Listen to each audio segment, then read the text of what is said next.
Maggid ben Yoseif. It's truly an honor. You've lived a life that many would never believe. Walking the deserts of Israel, holding history in your hands, and tracing scattered children of Israel around the world. I met you through a dear mutual friend named Carolyn. She's just a sweetheart. I know you got nothing but good things to say about her. And I just want to appreciate you taking the time and speaking with me. And I kind of want to give the floor to you, kind of explain who you are, kind of your background, and some of your education. And then we can get into some of the topics. Okay. Well, thank you, Tyler, for giving me this opportunity to share a few things. I don't really like to talk about myself, but I'll give you just a few general things. Um, First of all, I'm retired, 70, soon 73, and I've been a daily newspaper editor for my early career.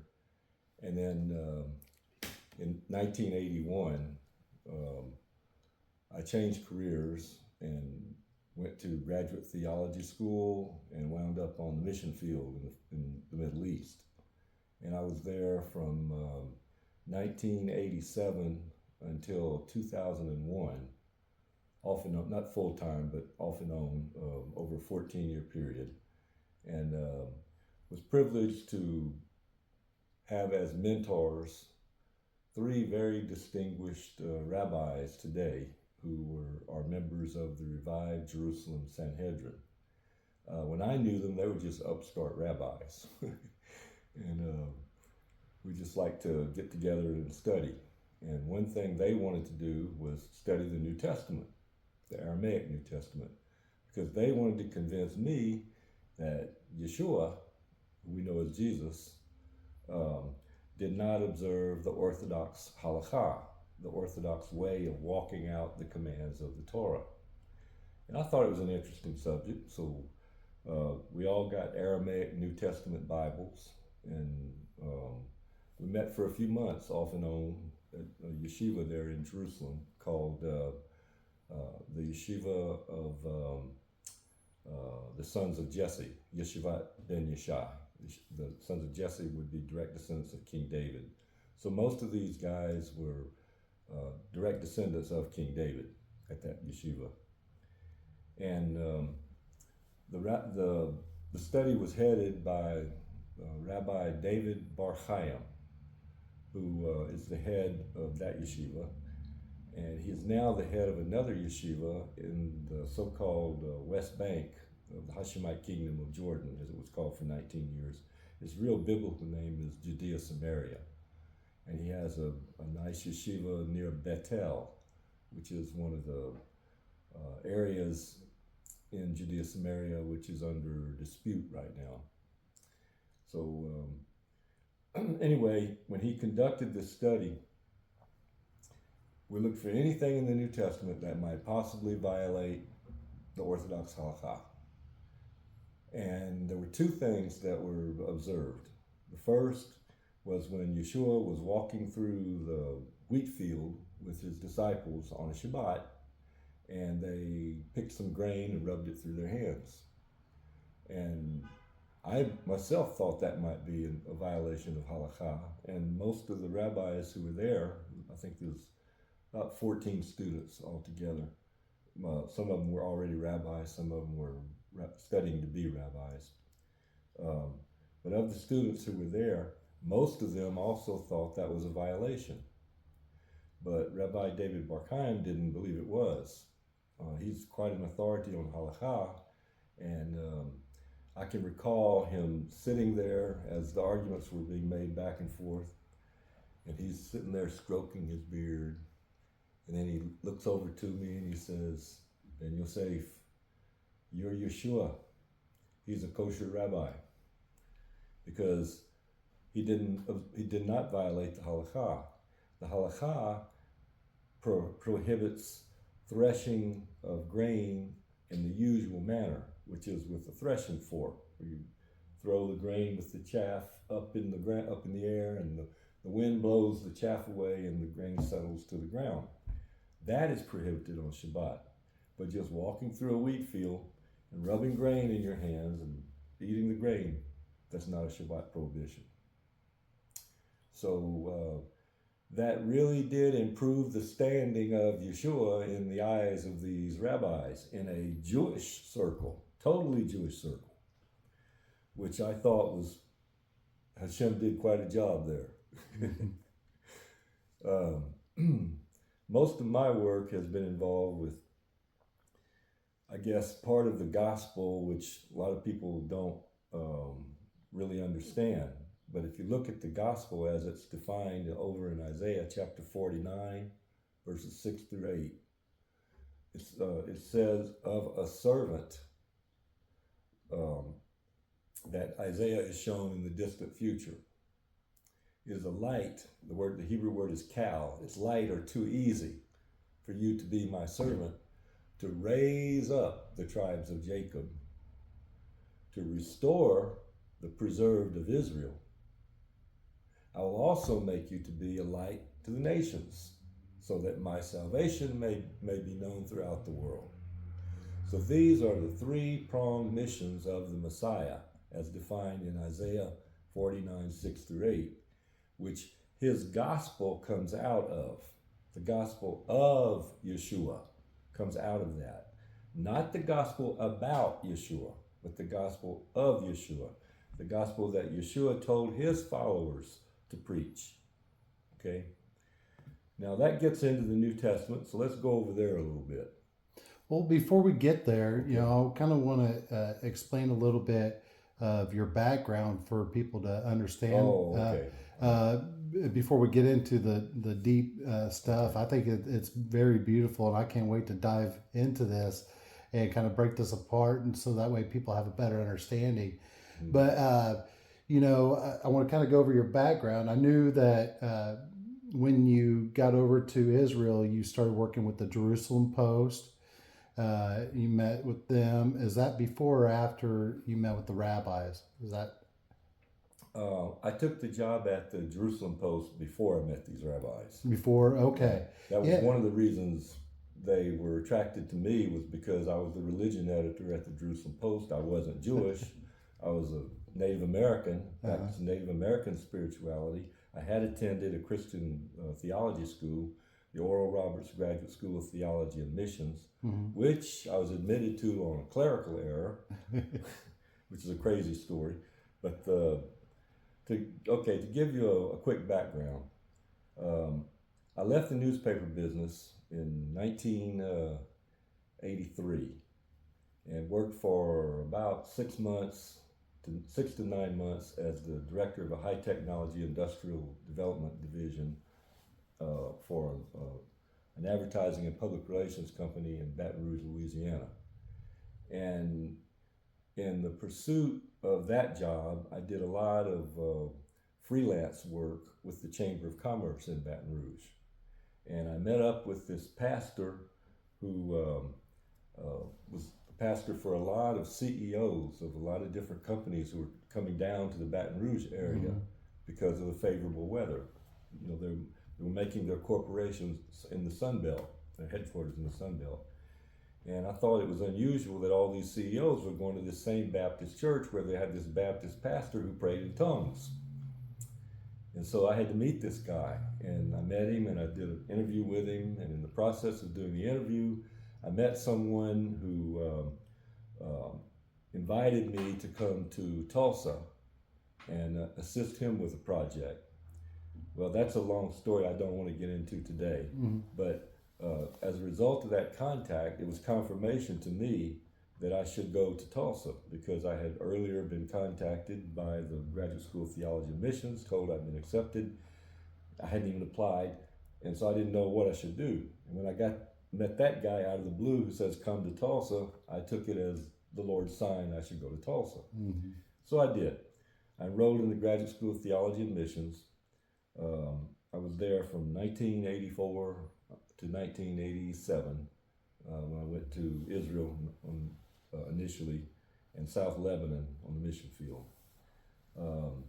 I had absolutely no background with the church or with theology. at the time that I made that decision. I guess you would call me a new believer. I'd been the executive editor of the daily newspaper in New Iberia, Louisiana, and I was having some strange experiences. God brought me back to New Iberia, the same place where my father, 37 years earlier, had lived when I was born. And he was working in the salt mines off of Avery Island, Louisiana. That's another long story. But so I was a Louisiana native, wound up in Oklahoma at this graduate theology school. There I studied biblical Aramaic and Hebrew Aramaic.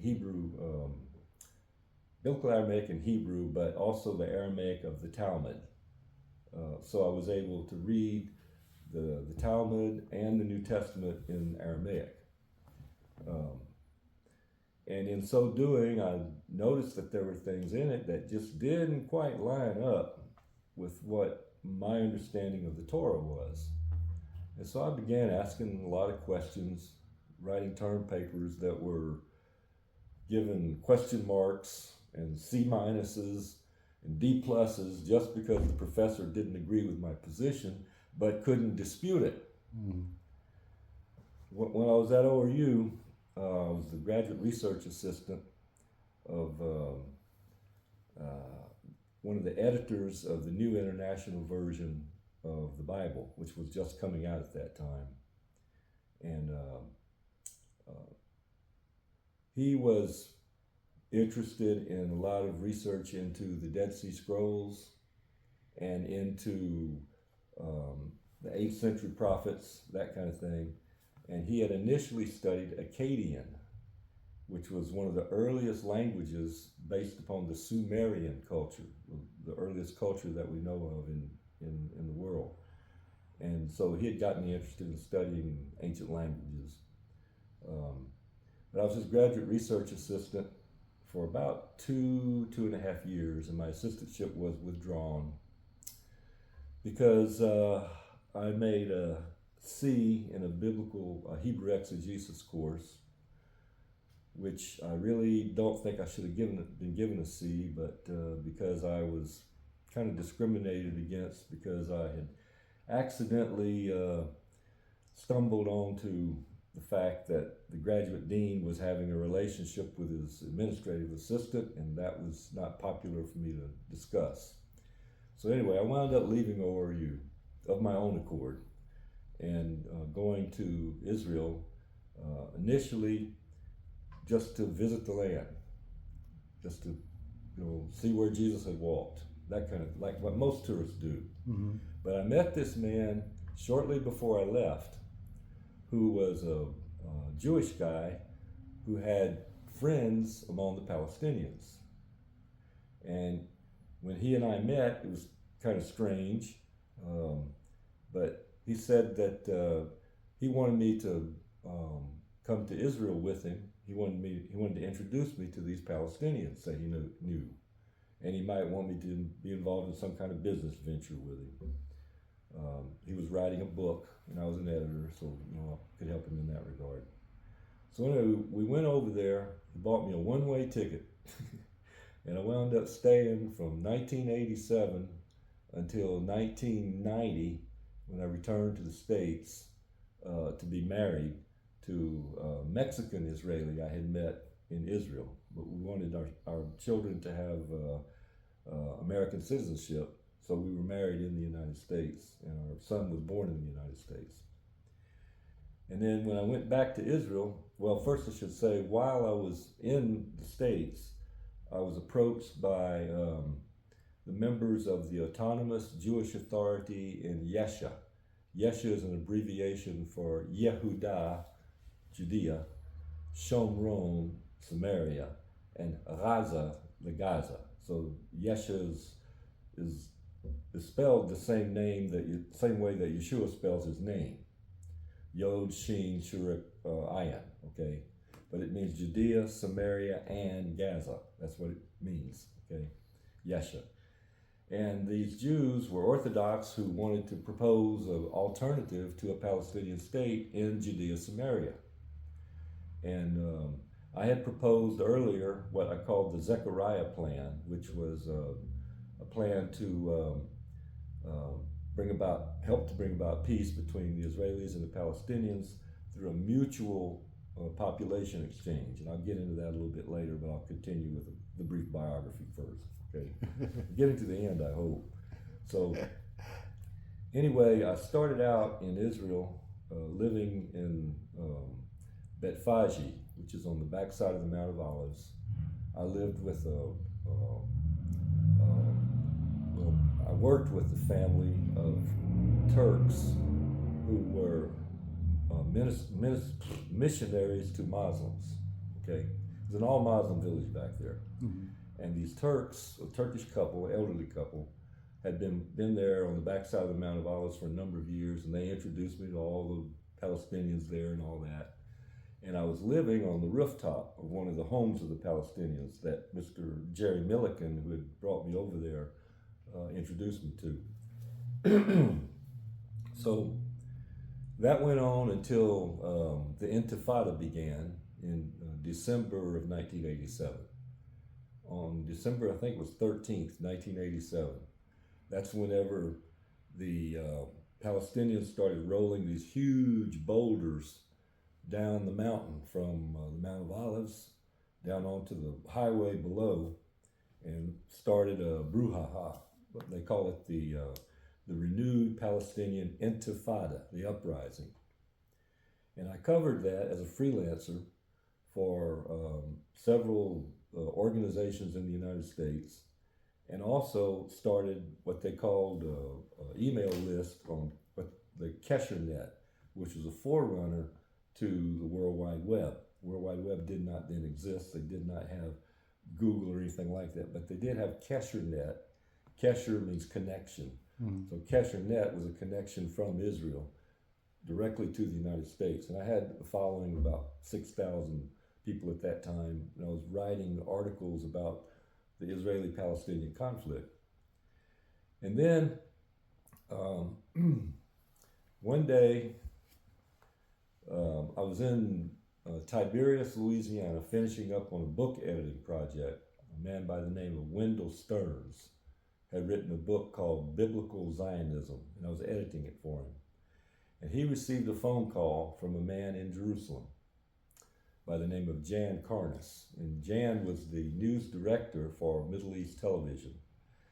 And Jan had called Wendell because Wendell was a writer and had a lot of contacts among writers. And Jan was needing someone to replace his chief news writer and editor, who was leaving to go back to Canada, leaving with her husband to go back to Canada. And without saying a word, he handed me the phone and said, Wendell just handed me this phone. Who am I speaking with? He says, Jan Karnes. Who am I speaking with? Well, I'm Dale Griffin. He says, Dale Griffin, do I know you? Your name sounds familiar. I said, well, I don't think so, Jan. And I told him I hadn't been in the land that long. And he says, your name just sounds familiar. I don't know what it is. Anyway, we finally figured it out a year later. I had dated the same woman he had dated at LSU. And I was the editor of the LSU newspaper, the Campus Daily. And he had seen my name in bylines and all that. And I'd also been the sports editor for a while. So he had seen my name when he was at LSU. He was a transfer student there the same 2 years I was. And the girl that we had both dated had given us both a copy of The Late Great Planet Earth by Hal Lindsey. Jan said he read it.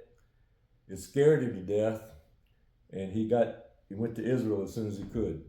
He said he thought the end of days was here. Oh, wow. I didn't read it right away, but I eventually did read it. And I can understand now why Sharon, that was her name, gave it to us. And it was definitely a divine connection through this young woman. But when I was at Middle East TV, I started out just as a chief news writer. And Jan promoted me to the chief news feature director, and we did news features on different topics, some on location, some voiceovers, whatever. And there was one in particular that I did, which I think was quite profound and has directed my path since, and that was in Afghanistan. This was shortly before the ceasefire between the Afghans and the Soviets. And the Afghans had kicked the Soviets' butts. They'd been given Stinger missiles by our CIA and taught how to use them. Shoulder-held missiles that they could aim at the Soviet gunships, these helicopters, and they'd knock them out of the sky. And they were given a missile, the missile launcher, the missiles for the supply, and BMW trucks to haul the missiles in by the CIA. When they'd be depleted of their missiles, they'd get in their trucks and they'd ride down this corridor and hide in caves that were within the corridor, until the Soviets' gunships were gone and they could be resupplied. And so just casually, I asked this guy who was they call themselves the Pathan fighters. They're actually, they were earlier called what's known as the Mujahideen. They definitely are Muslims, but they have some very strange customs that are Hebraic, and particularly Hebrew Hebraic and priestly Hebrew Hebraic. So I was very interested in what was going on there in Afghanistan. So I asked this Pathan fighter, I can't say his name if I could remember it, but I asked him, what do they call this corridor? What's the name of this corridor for my story? He said, oh, it's sacred. He spoke in broken English to me. It's sacred. And I said, what do you mean? It's called the sacred corridor? No, Wakan corridor. And when he said that, my Native American background, it's like I came out of my body, because Wakan is the name by the Lakota, the Dakota, the Nakota, the Agalala, and the Saponi, all the Sioux nations, for Wakan Tanka, the sacred mystery, which is our name for the Great Spirit. See, for the Almighty. Yeah. Who we know as the God of Abraham, the God of Isaac, and the God of Jacob, and the God of creation. All the same.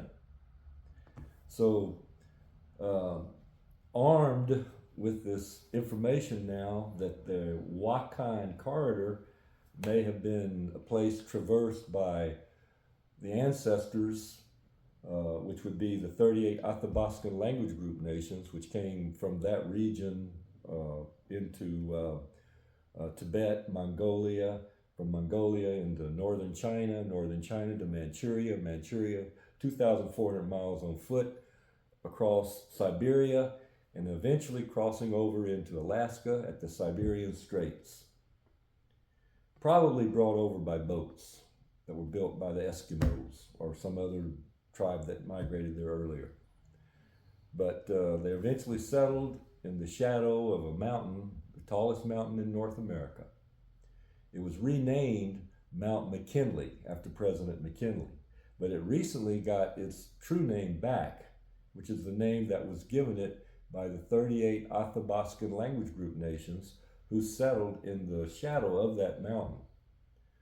They were called the 38 Athabascan language group nations because in the shadow of that mountain is this lake, and it's called Lake Athabasca. But the mountain was called Mount Denali.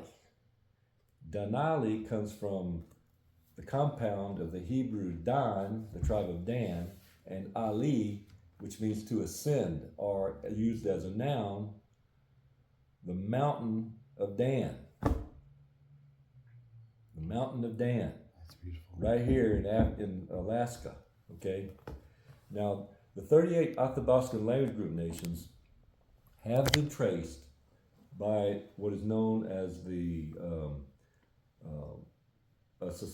Native American society known as the Native American Ekwahamiyi Wasi Research Society, And I'm one of the 13 charter members, and it was organized in 2000 by the late Central Band Cherokee Principal Chief, Joe Sitting Owl White, of blessed memory. And Chief Joe said he chose that name because he believed that there were many native nations that came from ancient Israel. And Equihamiyi and Wasi show up in ancient Cherokee writings, which were documented by two Cherokee historians who weren't Cherokee, but who lived among the Cherokee altogether for a total of about 73 years. The first was James Adair, who wrote a book called The History of the American Indian, based upon his life with the Cherokee. And he records 23 similarities to priestly customs that are in the Torah of Moses. One that was the most impressive to me, most convincing, was the city of refuge. The Cherokee have cities of refuge, and they have the same purpose as the city of refuge in the Torah, where if someone accidentally kills someone, they flee to the city of refuge and to the elders of that city, and they're protected from the avenger of blood who comes from the family of the deceased. Okay? They're protected from the avenger of blood so long as they remain in that city. Well, there'll be a trial held, and if it's determined that it was an accidental death, they're to remain in that city until the death of the chief. Exactly the same as it is in the Torah, only it's the death of the high priest. You see? Mm-hmm. And then at the death of the chief, they're allowed to be free. They're not supposed to be molested. You see? That's just one of these 23 similarities. Another one is the divine name. Now this gets pretty controversial. I know that there's different ways that the Bible writes the divine name. But this is a tradition that goes back to a very, very ancient Hebrew priesthood, which was never cut off from its covenant, unlike the 10 tribes. When these Hebrews, who became the 38 Athabascan language group nations, went into exile, they were known as Gilead, the priesthood of Gilead, which was comprised of the tribe of Dan, which was relocated from the south because they couldn't make any headway against the Philistines except for Samson, who pulled in the pillars of the temple and crashed the temple down upon him and the Philistines that he killed. But he was the only one. No other Danite made any progress against the Philistines. So they were relocated to the east bank of the Jordan River, up near what's called the Golan Heights, on the east side of the Jordan, bordering Syria. Okay, and they there lived among two families of Joseph, known as Machir, who was the eldest son of Joseph, Manasseh, or Manasseh, as I think it's said in English. Hebrew is Manasseh, but Machir was the eldest son of Manasseh, and Machir was a fierce fighter, the most fierce fighter in all of Israel. He single-handedly wiped out the giant population east of the Jordan River. Only Goliath was left west of the Jordan. But Machir and his men did this. Now, Machir had a son whose name was Gilad. In Hebrew, Gilad. English, it's translated Gilead. Okay? Either he was named for that region where he was born, or the region was named after him. We're not positive which, okay? But Gilead, as it became, was a confederation of Dan, these two families of Joseph, which Moses dictated live on the east bank of the Jordan River, and the priests and the Levites who were assigned to Gilead. They all intermarried, okay? Became one family, all intermarried. So that whenever they went into exile, when the men of Ephraim sold them into exile, in the year 740 before the Common Era, which was 17 to 23 years before the 10 tribes went into exile. The men of Ephraim struck a deal with the leaders of Assyria that they would exile only east of the Jordan River. So they took Gad and Reuven, which was south of Gilead. But Gad and Reuven were aligned with Ephraim. Okay? They were against Gilead. So most of Gad and Reuven was managed to avoid being exiled. So the majority of those exiled by Assyria to Urartu, which is on the northern precincts of Assyria, the northern border at the Caucasus mountain range. Okay? So they about 32,000 of these Gileadites wound up at Urartu. A plague struck the Assyrian army, and most of them escaped. And they tried to return to the south, back to their homeland, but at that time Assyria was at war with Egypt. So they were forbidden by the Egyptian army. The Egyptian army obstructed them from going further south. So instead they went into what is today known as Pakistan. In Pakistan, this Ekwami Wasi Research Society I told you about discovered that there was a weave that was used on baskets and rugs, a weave that was a twisted warp and woof weave. And it was very, very similar to the Navajo weave. Not identical, but very, very similar. And so this was another link in the exile of Gilead to Pakistan. Okay. Then from Pakistan, there's a corridor. It's not, well, I would say it's more a steep ravine that goes from Pakistan into Afghanistan. It's called the Khyber Pass. It's open at the top, but because it's so high and steep, the walls meander, so you can't see daylight in it, and they have usually torches that you light. Now they have lamps in there. But we know that these Gileadites went through that corridor, or went through that pass anyway, which opens up into a big hole in the southern part of Afghanistan. And when you come up out of this hole, you're in Afghanistan from Pakistan. And the hole opens up into the Wakhan corridor, which is about 122 miles long and about 24 miles wide. And if you follow that corridor, the watersheds, follow that corridor, it goes all the way into Tibet. Now, when the Dalai Lama came here in 1973, he wanted to have a special meeting with the Hopi, with the Cherokee, and with the Apache. Because the Hopi, the Cherokee, and the Apache, trying to call the three fires, okay, and about 24 miles wide. And it is a watershed that collects the water in Afghanistan all the way to the border with Tibet. And then that brings Eastern mysticism and beliefs into the picture. Because when the Dalai Lama came to the United States in 1973, he wanted to have a special meeting with the Hopi elders, Apache elders, and Cherokee elders. They call them the triple fires, the three fires.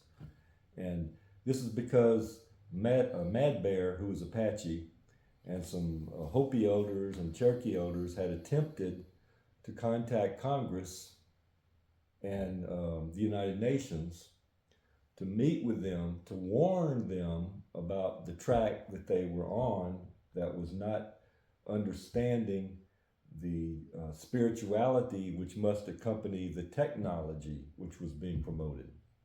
A good example of that would be nuclear power. Mm-hmm. We now have nuclear power plants that can, if they melt down, can lead to a destruction of this nation. Because our technological prowess has exceeded our spiritual prowess, there's a danger because of some lunatic who could do something like this. And another one is fracking. Where are we having all these earthquakes today? Where the fracking's going on. We've right here in Atlanta, Texas, where I'm sitting right now, we've had 3 tremors from earthquakes in the last 6 months, all attributed to fracking. 3 of them. This is in southwest Arkansas and northeast Texas. Mm-hmm. Anyway, that's another story. But when the Dalai Lama tried to meet with Congress and with the United Nations, he was snubbed. Congress wouldn't meet with him at all. And the UN gave him a 3 a.m. venue. So hardly anybody was there. So whenever he heard about the Apache and the Cherokee, Hopi trying to meet with him and being snubbed, he wanted to meet with them. So he made a special trip down to Hopi land. I am not privy as to whether or not the meeting actually took place with the Cherokee or with the Apache, but I know it took place with the Hopi because I have a picture of the Dalai Lama meeting with these 3 elders. And the Dalai Lama is clothed in his red scarlet wool robe. The Hopi have on red headbands, tied headbands, exactly the same color. They cut their hair in the manner that it looks like a window. Their face looks like a window where they have bangs on the side and across the top. And they do this because of a very, very, very ancient prophecy, probably one of the earliest prophecies that was ever made on this land. And that was by their prophet whose name was Mossol. And Mossol told the tribes of the Hopi that they should migrate in the 4 directions, 4 times to the north, to the south, to the east, and to the west. 4 migrations, all of the tribes, all the clans. And when the last clan had completed their migrations, at that time, that the land that they had staked out by their own feet and by the markings which they left behind on rocks, which indicate a number of circles, each circle for each trek, 1 to 4, with a symbol of their clan. And they're found all over the United States and in Mexico and in South America. Mm-hmm. And probably in Canada, but I don't know of any firsthand that have been found in Canada. But I know they go at least as far as the glaciers in Canada. So anyway, they were told in the last days, everywhere that the soles of their feet had staked their property out would be theirs for a possession. Which means, Tyler, this nation is destined to be a Hispanic nation. You cannot keep the Parrot clan of the Hopi, who is still in the South. You cannot keep them out of this land. They're destined to return to it.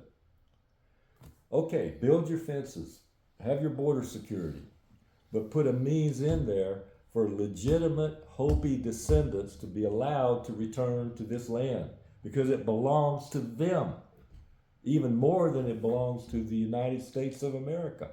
Mm-hmm. I get a little bit passionate about that. I'm sorry. Oh, that's good. It's good. But anyway, so the Dalai Lama met with the Hopi elders, and he could understand every word they said. He knew their language. How? Because it's based on ancient Sumerian, the Hopi language. And I know this from Robert Morningsky, who's a Hopi elder who's taken more than 50 Hopi terms and found Sumerian equivalents. No question that the Hopi came from ancient Sumeria. At least they passed through on the way, they picked up the language. And a lot of the Eastern traditions within Native American culture are based, I believe, on those Eastern traditions in Tibet. Mm. there's also a very, very close affinity between the Native American people and the Taiwanese. Very close affinity. And the Tibetans. So if China goes in either direction, I don't think they're going to have the support of many of the indigenous peoples in across this world. Because Possible. Tibet and Taiwan are considered the spiritual centers for indigenous peoples anyway. Okay, all right. So when the Dalai Lama met with the Hopi, there were pictures taken, and the pictures somehow showed up by an Apache elder who came to what is known as Atzlan. Atzlan is, I think, a Spanish term which means like a church, okay, or congregation or something like that. So they called themselves Iglesia. No, Iglesia means church. Iglesia de Atzlan. And Atzlan was a regional name for the Four Corners area, Atzlan. And it gets into a lot of Apache history and Navajo history, but it turns out that of these 38 Athabascan language group nations, 6 of them were the Navajo and the 5 nations of the Apache, and they all migrated further south to the Four Corners region of the United States. Now, what's unique about the Four Corners region is not only do you have this concentration of Navajo and Apache, but you've also got the 19 Pueblo nations. Mm-hmm. And of those 19 Pueblo nations are made up primarily of Jews. Judea. Right here beside Joseph, beside Ephraim, beside Manasseh. Jews and Joes together, right there in the Four Corners area. Mm-hmm. Nowhere else in the world is it like that. Which tells me that Hashem has a big plan in store for the Four Corners area as it relates to the restoration of Native American spiritual sovereignty. Okay. Now, in 1998, a Lakota elder by the name of Ben Ledoux moved from where he lived in South Dakota to Apache country in southwest Colorado. Mm-hmm. And he was told by Wakantanka to come here with the medicine bundle of Crazy Horse. Now, he was a relative of Crazy Horse. Crazy Horse himself didn't have any children, but he was, I think his great-grandfather was a relative of Crazy Horse. It was like a brother or something. Mm-hmm. So he had access to his medicine bundle. So he brought his medicine bundle, which is his chanupa, his sacred pipe, all his medicines. And he came to Walsenburg, Colorado, where he met with Jimmy Tin Rivers, who's an Apache ceremonial leader. So with the medicine bundle of Crazy Horse, this Lakota elder began a sun dance with the help of these 3 Apache leaders to reunite all the Apache who'd hidden into the mountains. They started coming out of the mountains for the sun dance, found out they were related to each other. A half dozen different Geronimos. They're all related. It's crazy. But these are the Membrino Apache. And they invited me to live with them. I stayed with my dad when I came back from Israel in 2001 and until shortly before he died in 2006. And then in 2006, I moved up into Apache country and lived with Apache for about 8 years. We started Elders Gate Standing Tree. Standing Tree reflects the Sundance, okay? Mm-hmm. We started Elders Gate Standing Tree, American Indian Council. And it went on for about 8 years until the offices were destroyed by fire in 2013, and I lost everything I owned. All my research, all my books, everything, it was gone. It was like starting all over again. Yeah. Just all in my head. You had a lot of information too. A lot of info. Yep.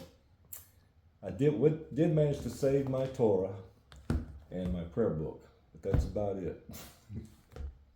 I'm slowly replacing the library, slowly. Yeah.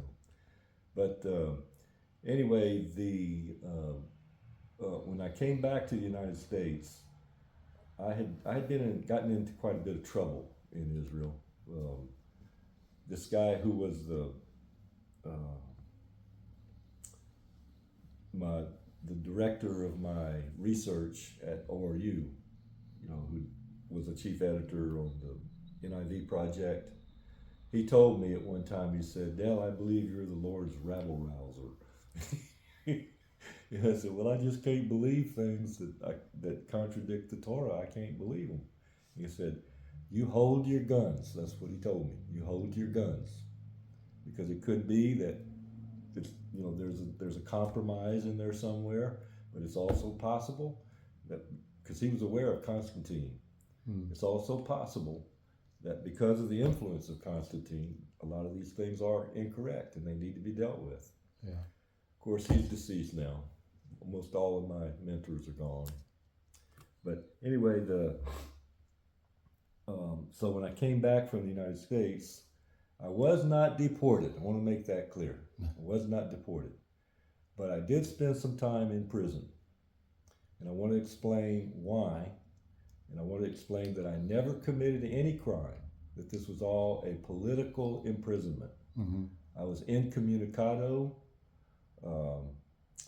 at the highest security lockup in Israel. It was called Ma'asiyahu. They put me in a cell block with radical Islamic fundamentalists, hoping that one of them would slit my throat. But I befriended them. And I took a page out of the Tanakh with King David, where when he was imprisoned by the Philistines, what did he do? He pretended to be crazy. And that's what I did. I'd speak in tongues all the time so they couldn't tell what I was saying, Mm-hmm. But I'd walk backwards, just do things that would be unusual to make them think, he's a little off, better leave him alone. Because I knew from studying Islam earlier, when I lived on the backside of the Mount of Olives, and I studied with an Islamic imam, the Quran, as a condition to live in that region and minister to these Palestinians. Mm-hmm. When I studied with him, he told me this. He said, we are forbidden by our religion, by Allah, from accosting someone who is crazy, a crazy man. Mm-hmm. So I don't know why, if he told me that because he knew I might get into trouble down the road somewhere or what, but he told me that, so I pretended to be crazy. Mm-hmm. Now, that on one other occasion, I was walking back with, his name was Mahmoud. He lived on the backside of the Mount of Olives, and his father owned the building that I was staying on the rooftop of, okay? And I was walking back from him, and we come across a man walking from the opposite direction, who's a Muslim and a religious Muslim. He welcomes him, they greet one another, and then he goes on about Muhammad for minutes. And I was living in the backside of Mount of Olives, directly underneath the minaret, where they get up there at 3 o'clock in the morning, Allahu Akbar. Mm-hmm. So I was sick of I wasn't sick of Muhammad the Prophet and his writings. I was sick of the name Muhammad. And so I don't know why, because I was crazy, I guess. But I told this friend of my friend, "Oh, Muhammad's a false prophet." His eyes got wide. He reached behind his back. He had a knife in his back pocket. And my friend said something to him in Arabic I didn't understand. He looks at me, goes like this, and they continue talking. I couldn't understand a word they were saying. After he left, I asked him, his name Mahmoud, I said, "Mahmoud, what did you say to that guy? I said, you can't talk like that around here, Ben Yoseif. he said, I just told him that anybody else say this, they die. But we can't kill crazy man. And so I saw it work firsthand, and I knew it would work with these Muslims that I was incarcerated with. Yeah. And so I became their friends until the Israeli secret police moved a plant into my cell block. And he had the bunk cater-cornered from my bunk. I had a high bunk, he had a low bunk, and I could see him at night. I'd turn over and he'd be looking right up at me, all hours of the night. And so I got a little bit anxious about that. But I prayed that Hashem would release me at the time that he had in mind, because I was told before this happened that it was going to happen. I had a meeting. Well, I got to go back into some background here again. Because I had been part of this autonomous Jewish authority in Yesha, okay, when I came back to Israel from the United States, my passport had been dinged, and I had been strip searched, and all my luggage searched, everything, and I had to undergo what's called a hakirah, an investigation. And the investigation couldn't take place on that day because it was Shabbat. I came in on Friday night, and so that was Shabbat. And my wife was Jewish, and they couldn't do that to her husband. So after Shabbat ended, I went up to the Russian compound where I was summoned. But before I did so, I called a friend of mine who was a member of this council, the Autonomous Jewish Authority in Yesha. And he said, I want you to call this guy right away, talk to him, and get him to come down there with you for your investigation. Don't go there by yourself. Don't do that. And so I called the guy up. I told him I had to go to it for an investigation, a hakirah, for the Shin Bet. He said, the Shin Bet? I said, yes, sir. He says, oh, okay. He says, you don't want to do that by yourself. Let me look at my calendar and see how soon I can get there. Because they told me I need to be there before noon, but they didn't give me a precise time. So he looked at his calendar and he called back on the cell phone that we had, and told me that he could meet me there. You know, I think he said about 11, something like that. So I met him there. We go into the main interrogation room, and there's 3 Israeli secret police, and there's me. They would not allow him to be part of the meeting, but they said he could remain outside the meeting room. And they grilled me for about 45 minutes. They wanted to know every rabbi I had contacted. They wanted to know why I was in Israel, when I was planning to leave, all of this. And I said, well, you know, I'm here because my wife is Jewish and she wants to complete her Orthodox conversion. You know, she started in the States, she wants to complete it here. What rabbis are doing this? And I was reluctant to give them the names of the rabbis. I said, well, I don't know that I want to give you those names. That surprised them. And one of them, his name was David, but his nickname, they called him Doo-Doo. And Doo-Doo says to me, look, you not give us the names, you'll be on the first plane out of this country and you'll never see your wife and your son again. He was mean. He was almost sadistic, that mean, you know. And I found out later that he has a very, very close contact with the prison that I was sent to. I think he's the one who influenced the incommunicado aspect to this. So to kind of wrap all this up, I know I've hit a lot of different high points, but to wrap all this up, I was arrested. I was not charged with a crime. I was not allowed to see a magistrate. I was denied contact with an attorney. My rights as an American citizen were violated under the treaty that Israel has with the United States. Despite all that, I forgave the Israeli secret police. Okay, there was an attempt to assassinate me. I was able to evade it, and I've also forgiven the Sheen Bet for that. All right.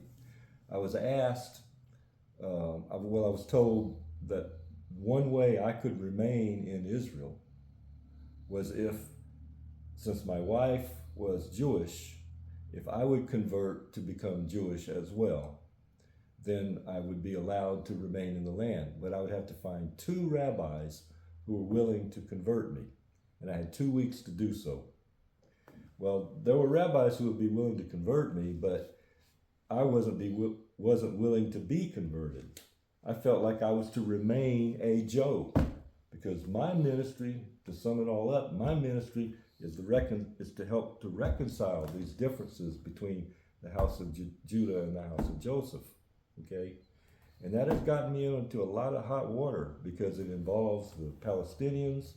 And back in 1991, I proposed a biblical alternative Palestinian state, and I learned that some high Israeli officials had taken money under the table from the State Department to guarantee a Palestinian state in the biblical heartland, Judea, Samaria, which even the Palestinians believed was suicidal, at least the ones I knew, you see. So I'm a very controversial figure, Tyler, but I think probably the main areas that I've been interested in, though, is this connection between Hebrews and Native Americans, and this Gileadite priesthood, which the Ekwimi Wasi Research Society has been researching, is proving this contact beyond any dispute. The question is, where is it all going? And maybe if we talk again, we can talk about some of that. I think where is this? Where is it going? What's going to happen in the future?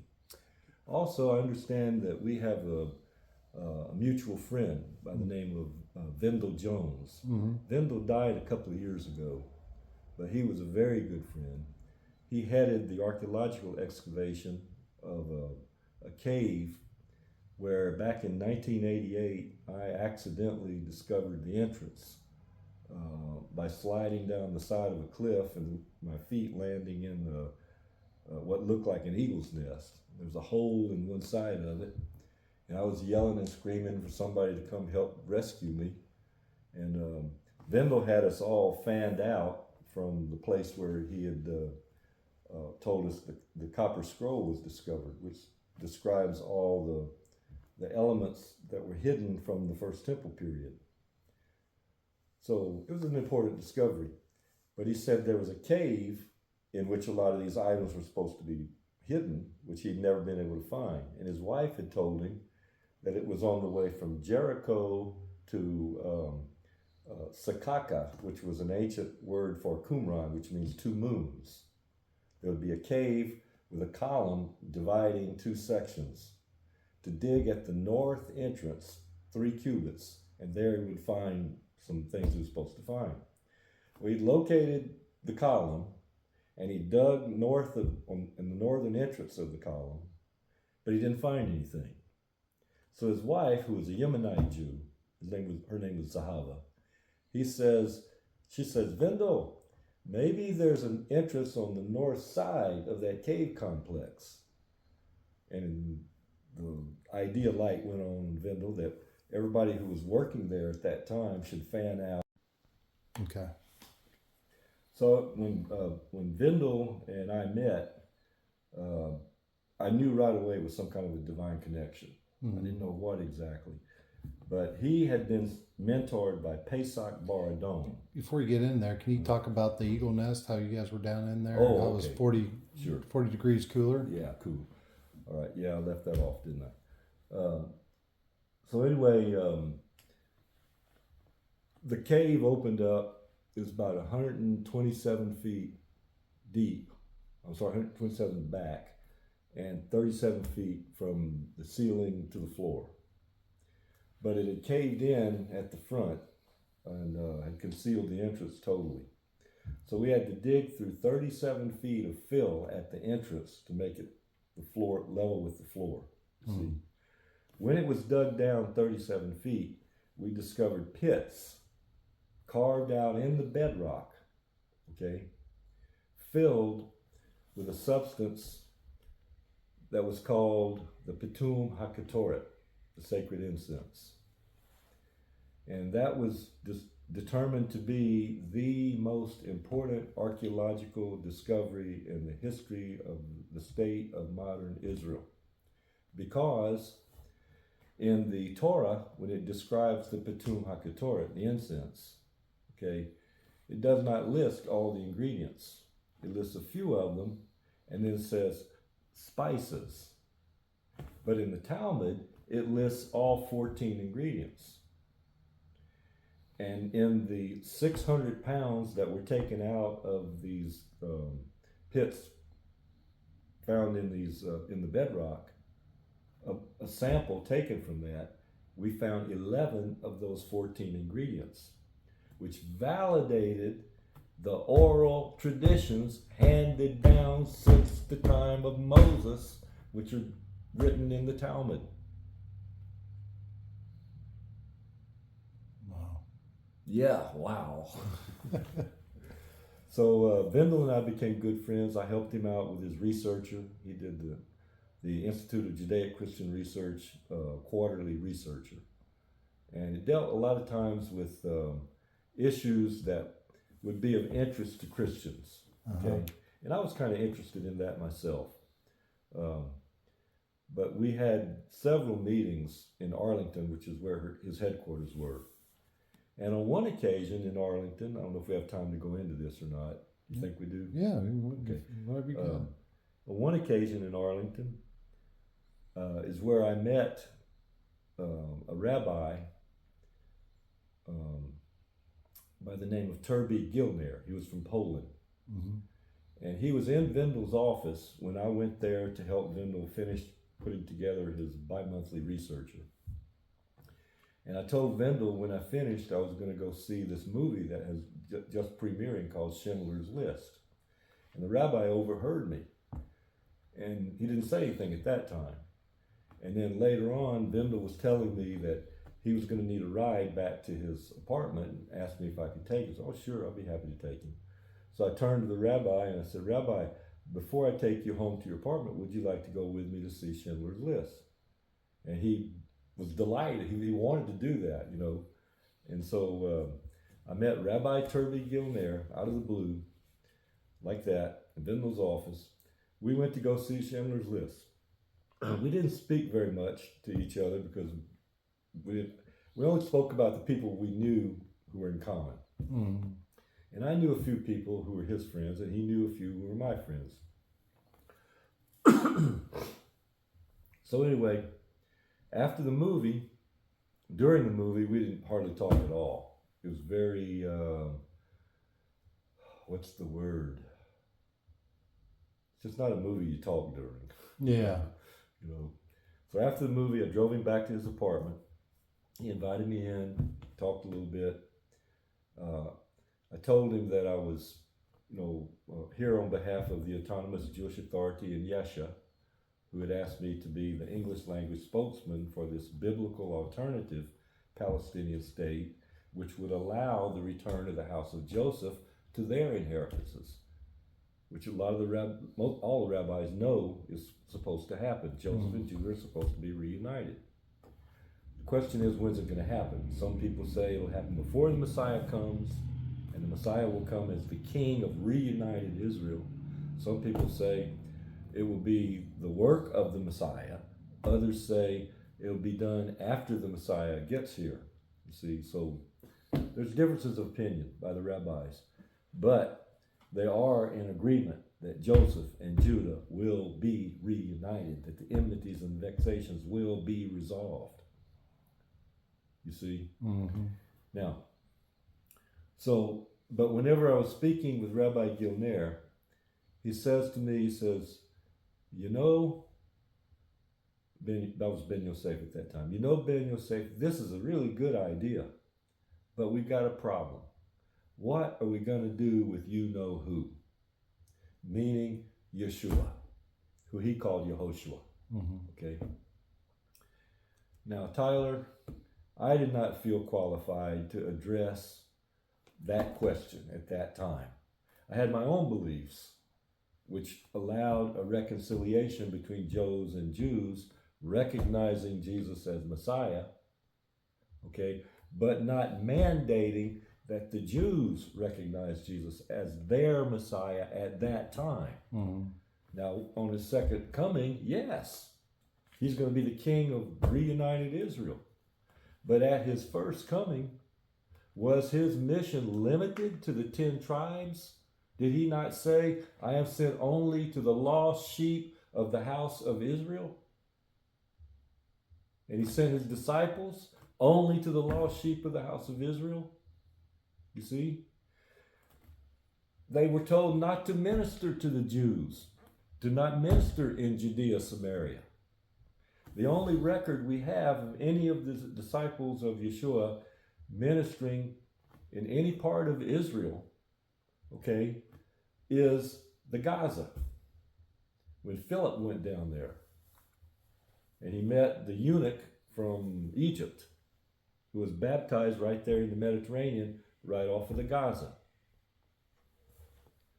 Now, the prophecy of Yeshua in Acts chapter 1, which is, I think, a very, very big part of this ministry of reconciliation. Okay? In Acts chapter 1, Yeshua is ministering to his disciples for 40 days before he ascends. For 40 days. And what does he teach them? About the kingdom of heaven. Now, the sages of the Torah use the word kingdom and the word rule synonymously. Okay? So they would say, he taught them about the rule of heaven, how heaven rules earth. You see? Mm-hmm. All right. So for 40 days, he's teaching them about this kingdom.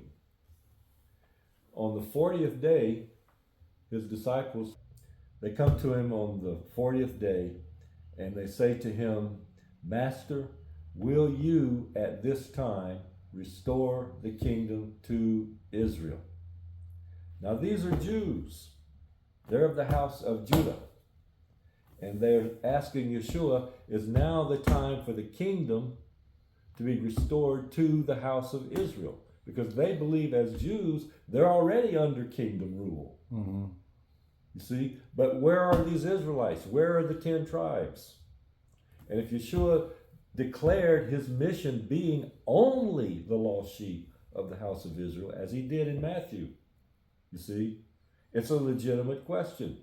And he does answer it. He just doesn't tell them when it's going to happen. Because that's not in his authority. That's in the authority of the Father alone. But he tells them how. He says, not too many days from now, when the Holy Spirit comes upon you, you will be my witnesses. First in Jerusalem, then Judea, Samaria, then to the uttermost parts of the earth. Contextually, they are witnesses, Tyler, to the restoration of the kingdom to Israel.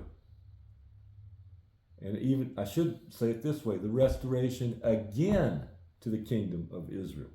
That's the context of Acts 1. And then he goes on to explain. The Spirit, he will ascend, and he will send the Comforter, the Spirit of reconciliation. And the Spirit of reconciliation will lead them into all truth. Again, contextually related to the restoration of the kingdom to Israel. You see? Mm-hmm. So it appears that the gospel of Yeshua, in parallel with Isaiah 49, 6 through 8, to raise up the tribes of Jacob, how do you do that? With the Torah. To restore the preserved of Israel, who were never removed from their covenant. They don't need salvation, they need restoration. How do you do that? The Torah. But I'll also make you be this light to the Gentiles, so that my salvation may be known around the world. That's the going out across the world. because these houses of Israel, the house of Israel, has been assimilated into every nation of the earth. Now that goes back to an ancient prophecy in the Torah, which has been totally misunderstood, never been interpreted correctly. Heidenheim, Kizkuni, Da'az Zekanim, Rashbam, and it was also quoted by the Arba Turim. These are the 5 leading Torah commentators of the ages. I'm talking going back to the 11th century. And they translate Genesis 12:3 differently than it appears in our English Bibles, the call of Abraham. The call of Abraham says, Abraham, I'll bless those who bless you. Those who curse you, a curse will come on them. And in your seed, the Hebrew preformative bet means in, by means of, or with. So it could mean in, by means of, or with your seed. The English text says, all families of the earth will be blessed. Well, there doesn't seem to be anything wrong with that, except it's mistranslated. Because the word for blessed in Hebrew is breku. And the word here is nivrehu. And these 5 commentators I mentioned all say the same thing, that nivrehu is the passive form of the verb, which means the action is done to the subject, not the subject doing the action. And so passively, they're being blessed. But how do you passively bless anyone? You see? See the dilemma there in that line of thought? Mm-hmm. So Heidenheim, Kizkuni, Da'az Zekanim, Rashbam, and Atur all stated the same thing. That this word nivrehu relates to the sense that it is used in the oral traditions handed down by Moses, which make it an agricultural term, because it appears in the Talmud, from the oral traditions handed down by Moses. It appears in the Talmud, meaning grafted or intermingled, in the context of grafting and intermingling plants. But used here in the call of Abraham and stating that all the nations will be grafted into the seed of Abraham tells us what the mission of Yeshua was about. To go after these lost tribes who've now been assimilated into all the nations, so that all the nations can come under the Torah. But you're not going to hear this in the church. You're not going to hear it. No. But this is the truth.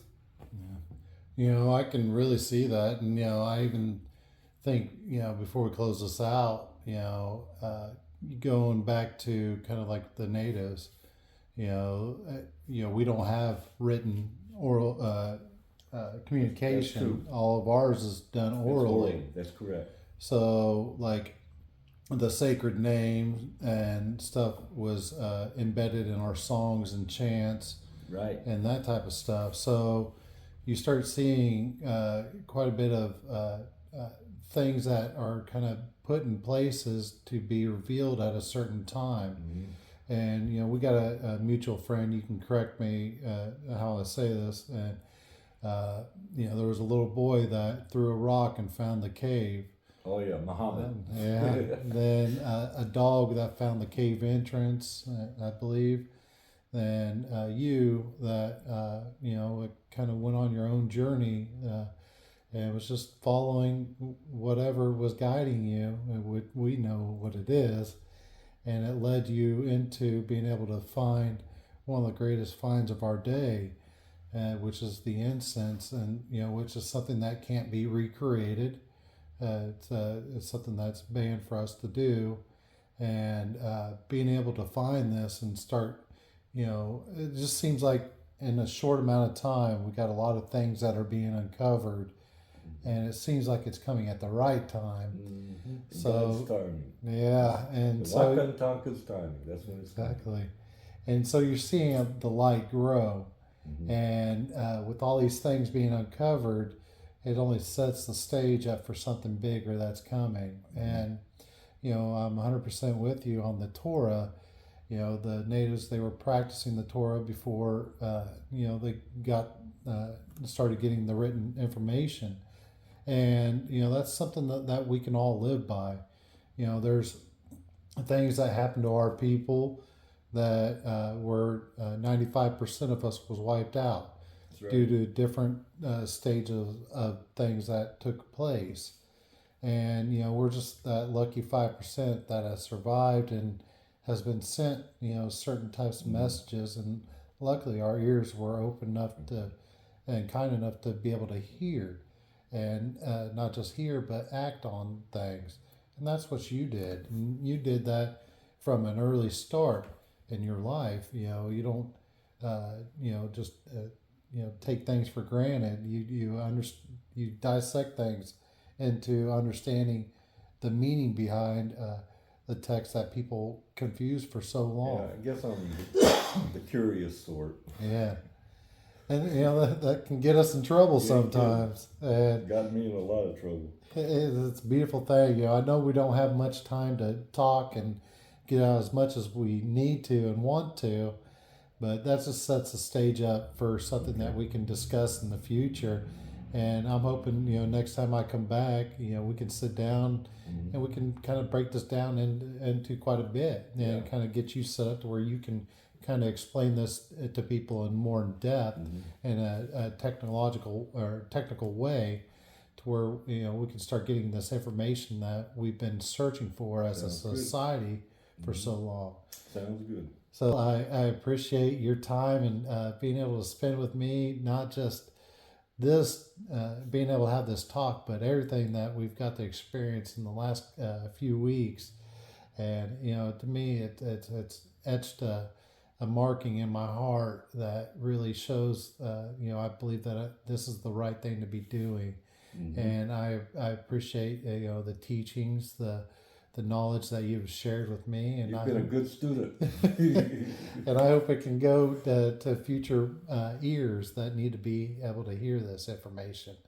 Because we've suffered for a long time, and you and I've talked about suffering quite a bit, and the society has suffered quite a bit. It's time for us to come home, and where we can start the next chapter in this life. Yeah, we'll have to get into this suffering the next meeting, because it relates very intimately to the seventh generation from the time of the removals, when all these things are supposed to start happening, which is where we're at right now. Exactly. We're in that seventh generation. Yeah. It's been a pleasure. I appreciate it, Tyler. Well, thank you, Dell and McWishin, for everything and everything you could continue to provide for us. So thank you, and I hope you have a blessed night. You too.